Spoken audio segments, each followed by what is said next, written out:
Assalamualaikum warahmatullahi wabarakatuh.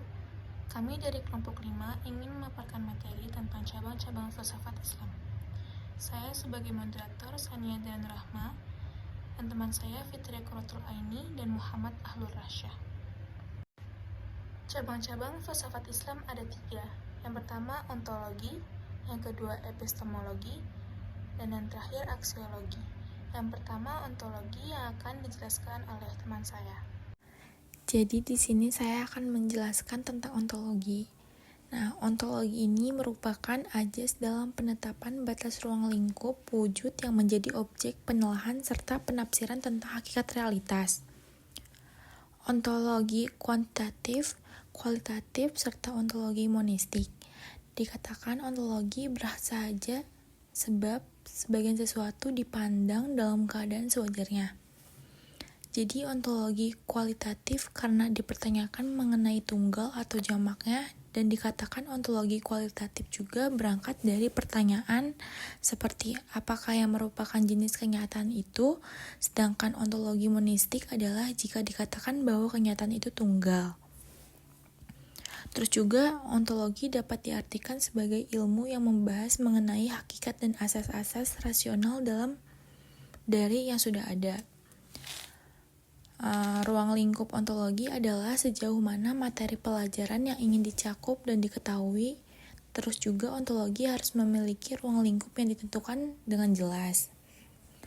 Objek telaah ontologi adalah sebagian sesuatu yang namun tidak terikat pada satu perwujudan tertentu. Di sini ada juga contoh ontologi. Yang pertama itu ada ontologi sahabat. Kayak misalnya kita memiliki sahabat ketika duduk di bangku sekolah dasar, terus kemudian kita berpisah 15 tahun lamanya. Secara fisik sahabat kita berubah, kemudian semakin tua semakin gemuk. Tetapi sesuatu ada dalam dirinya. Terus yang kedua ada ontologi rumah. Seiring berkembangnya zaman, model rumah juga ikut berkembang dan beragam, mulai dari model minimalis hingga modern. Walaupun begitu banyak bentuk dan model rumah, kamu akan selalu mengenai bahwa itu rumah, meskipun bentuk warna dan bahkan modelnya berbeda.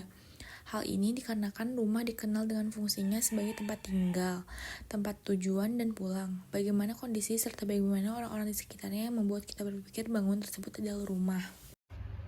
Yang kedua ada epistemologi. Epistemologi berasal dari bahasa Yunani yaitu episteme yang berarti pengetahuan atau pengetahuan yang benar, dan logos berarti teori.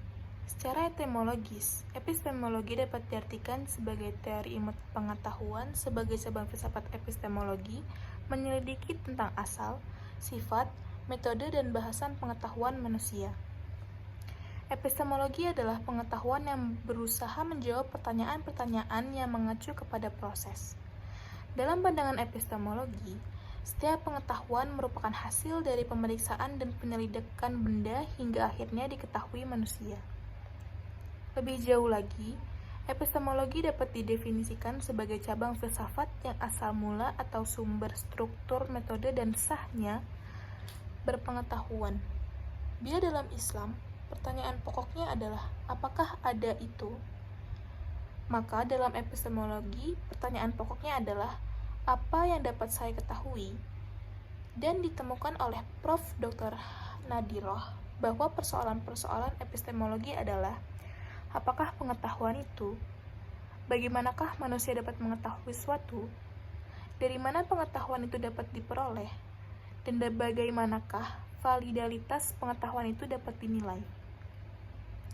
Epistemologi merupakan suatu bidang filsafat nilai yang mempersoalkan tentang hakikat kebenaran karena semua pengetahuan mempersoalkan tentang kebenaran. Sebagai sebuah prosedur, epistemologi memiliki berbagai perangkat dalam upaya membantu kita memperoleh ilmu pengetahuan yang benar. Metode ilmiah merupakan prosedur dalam mendapatkan pengetahuan yang disebut ilmu. Namun, karena pendapat tentang kebenaran itu sendiri berbeda sesuai dengan kriterianya masing-masing, maka dalam epistemologi, metode-metode yang digunakan dalam memperoleh ilmu pengetahuan itu juga mengalami perbedaan. Maka, proses metode dalam memperoleh kebenaran secara epistemologi harus ditopang dengan sistem. Dengan adanya sistem, akan terbentuk hubungan yang teratur dan konsisten di antara bagian-bagian sehingga membentuk suatu keseluruhan. Oleh karena itu, penyelidikan masa kini pada filsafat ilmu tidak lagi memuat upaya prasangka terhadap persoalan utama, yakni metode-metode analisis logis sajakah yang sah ataukah yang lainnya. Memang untuk menyatukan kebenaran yang bersumber dari sudut pandang yang berbeda bukanlah hal yang mudah. Apalagi dalam filsafat ilmu pengetahuan dikenal adanya berbagai aliran, yakni aliran rasionalisme, aliran empirisme, aliran positivisme, dan neopositivisme, maupun kritisme. Setiap aliran ini memiliki konsep-konsep filsafat ilmu pengetahuan. Walaupun demikian, dengan terwujudnya pemahaman yang berlandaskan sebuah sistem, barangkali jurang perbedaan yang terjadi setidaknya dapat dipersempit atau terjembatani. Yang ketiga ada aksiologi. Aksiologi secara istilah yaitu aksios yang berasal dari bahasa Yunani yang berarti nilai dan logos yang berarti teori. Artinya aksiologis adalah teori tentang nilai.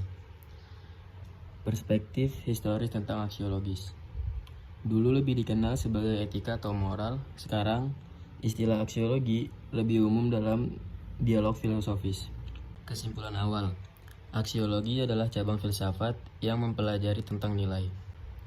Definisi aksiologi menurut ahli. Yang pertama ada Surya Sumantri. Aksiologi ialah teori nilai yang berkaitan dengan kegunaan pengetahuan.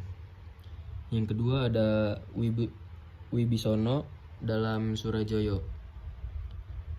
Aksiologi nilai sebagai tolak ukur kebenaran, etika dan moral sebagai dasar normatif penelitian dan penerapan ilmu. Yang ketiga ada Bremel. Dalam Amsal, aksiologi terbagi menjadi 3. Yang pertama ada moral konduk atau etika atau tindakan moral. Yang kedua ada aesthetic expression atau estetika atau ekspresi keindahan. Yang ketiga ada socio-political life atau filsafat sosial politik. Selanjutnya aksiologi filsafat dalam pendidikan Islam. Cabang-cabang filsafat yang membahas teori nilai dalam pendidikan Islam dan studi tentang nilai sesuatu yang berharga dan diidamkan. Jenis-jenis nilai. Yang pertama nilai jasmani. Nilai jasmani mencakup nilai hidup seperti sehat atau sakit dan menelan atau memuntahkan. Yang kedua ada nilai nikmat, suka duka, harum busuk, dan manis atau pahit. Yang ketiga ada nilai guna seperti manfaat, mudarat, dan mengenakan atau menenggalkan. Selanjutnya ada nilai rohani. Nilai rohani mencakup nilai intelek seperti cermat, ceroboh, dan cerdas, bebal. Yang kedua ada nilai estetika seperti mulus atau cacat, mekar atau kuncup. Yang ketiga ada nilai etika seperti bakti atau durhaka dan jujur atau curang. Yang keempat ada nilai religi seperti mustahil atau mungkin dan meyakini atau mencurigai. Selanjutnya ada sistem urutan nilai. Nilai tersusun berurutan sebagai berikut. Pertama di nilai hidup, nilai nikmat, nilai guna, nilai intelek, nilai estetika, nilai etika, dan nilai religi. Selanjutnya bentuk dan tingkatan nilai menurut Inger. Nilai sebagai fakta watak atau kesediaan menjadikan nilai sebagai pegangan. Yang kedua ada nilai sebagai fakta kultural. Nilai yang diterima sebagai norma masyarakat. Yang ketiga nilai sebagai konteks struktural. Dampak nilai pada struktur sosial. Selanjutnya pengelompokan dasar nilai. Yang pertama di nilai formal, nilai yang tidak terwujud memiliki bentuk atau simbol. Nilai sendiri contoh sebutan Bapak Lurah dan nilai turunan contohnya sebutan Ibu Lurah. Yang kedua ada nilai material, terwujud dalam pengalaman rohani dan jasmani. Seperti nilai rohani, contohnya logika, etika dan religi. Dan nilai jasmani atau panca indera seperti hidup, nikmat, dan guna. Selanjutnya sumber nilai dalam kehidupan manusia, nilai ilahi. Dititahkan Tuhan melalui Rasul, seperti takwa, iman, adil, dan wahyu. Yang kedua ada sumber utama dan mutlak bagi penganut agama. Yang ketiga, tidak berubah mengikuti hawa nafsu manusia. Selanjutnya ada nilai insani, tumbuh di kesepakatan manusia dan peradaban. Yang kedua bersifat dinamis dan relatif, dibatasi masyarakat dan waktu. Yang ketiga, melembaga menjadi tradisi. Selanjutnya hubungan aksiologi dengan pendidikan. Mempelajari manfaat ilmu pengetahuan, menyelidiki hakikat, nilai etika dan estetika, penerapan seperti IPS atau kewarganegaraan, dan kesenian. Dasar aksiologis pendidikan seperti kemanfaatan teori pendidikan untuk pembudayaan manusia beradab. Sekian dari kelompok kami, kurang lebihnya mohon maaf. Terima kasih banyak. Wassalamualaikum warahmatullahi wabarakatuh.